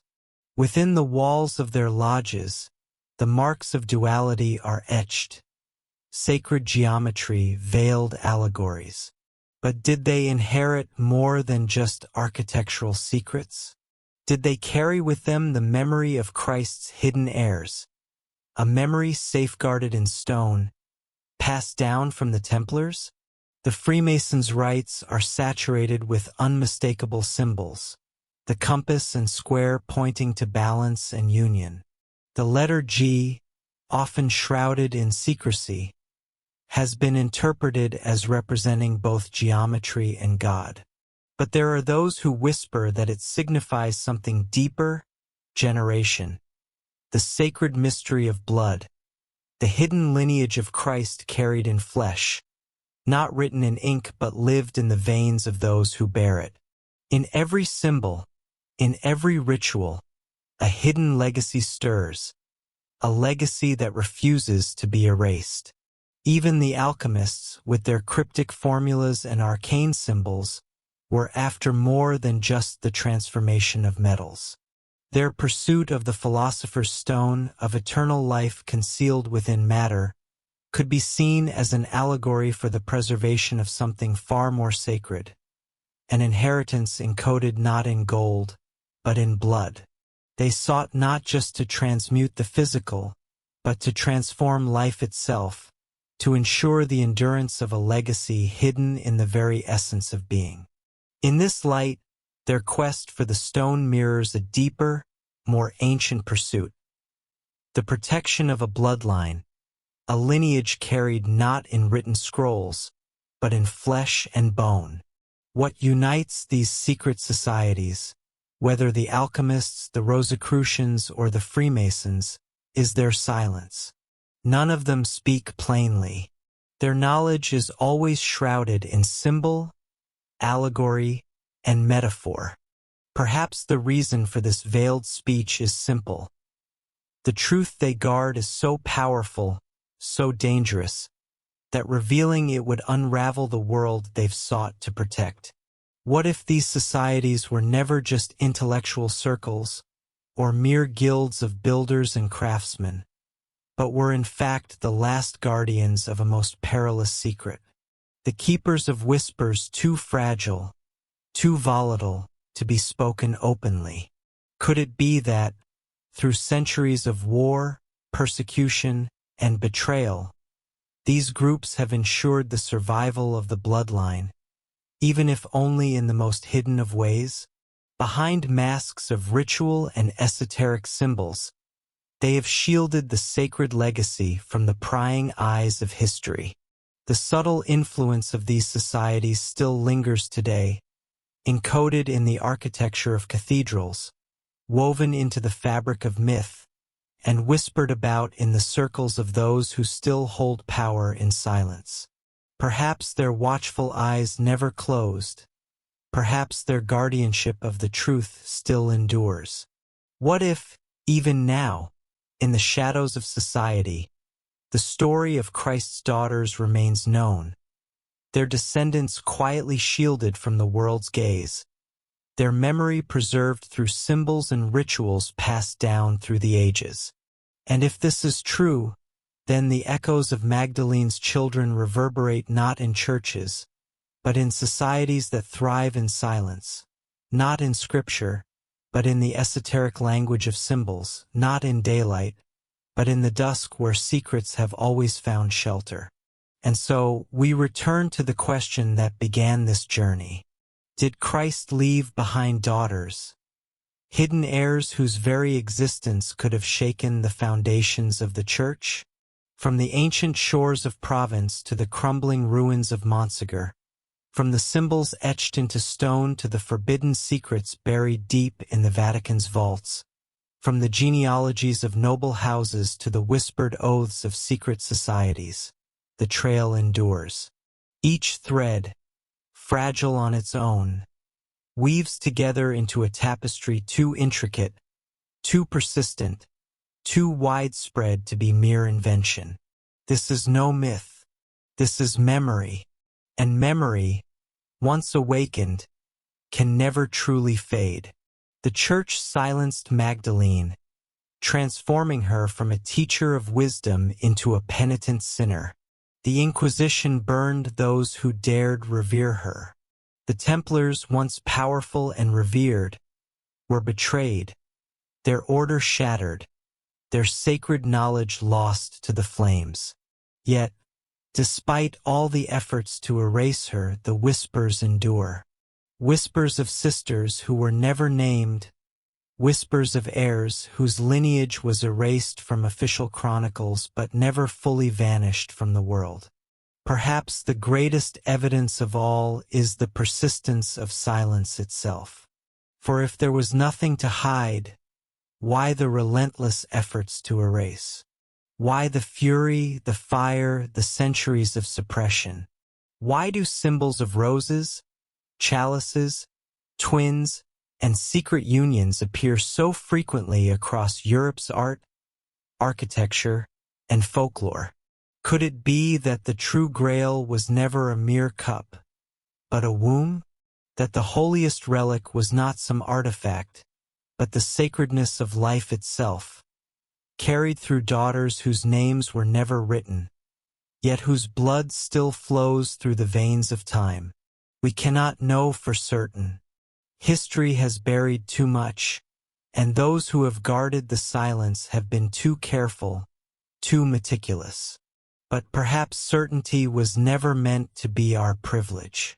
Perhaps the mystery itself is the inheritance, the whisper that beckons us to listen more closely, to wonder, to question the stories we've been told, and the stories we've forgotten. For in the end, the daughters of Christ may be less about genealogy and more about memory, less about bloodlines and more about possibility. They are the symbol of what was hidden, the testimony of what was feared, the silence that speaks louder than words. The absence of truth becomes its own declaration, one that resounds across centuries. And so, as night falls and the world quiets, let us sit with the mystery. Let us imagine the daughters walking quietly through history, their presence felt but unseen, their legacy carried like a secret flame, passed from age to age.